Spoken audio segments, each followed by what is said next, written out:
நேற்று நம்ம பார்க்குறோம் கருணாநிதி அவர்களுடைய அந்த நினைவிடத்தில் வந்து அறநிலையத்துறை வந்து அவங்களுடைய இந்த கோபுரம் ஒரு இதில் வச்சிருக்காங்க. அதற்கு அண்ணாமலை அவர்களும் வந்து ஒரு இதை தெரிவிச்சிருக்காங்க. உங்களுக்கு வேணும் அப்படின்னா நீங்கள் சேகர்பாபுவோட வீட்டு பூஜை அறையில் வச்சு கும்பிடட்டும், இந்த மாதிரி விஷயங்களை பண்ணக்கூடாது அப்படின்னு. எங்கே போய் அடிச்சுக்கிறது சொல்லுங்கள்?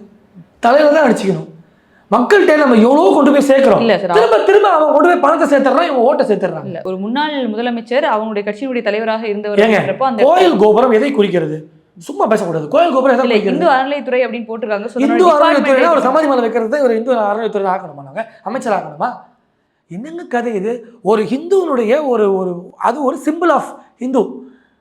அது எப்படி நீ கொண்டு போய் ஒரு சமாதி மேலே வைப்பீங்க? இதுவே மாற்று சமுதாயம் மாற்று அந்த மக்களுடைய இதை போய் கொண்டு போய் வைக்க முடியுமா? ஒரு இஸ்லாமிய மக்களோ கிறிஸ்துவ மக்களோ வைக்க முடியுமா?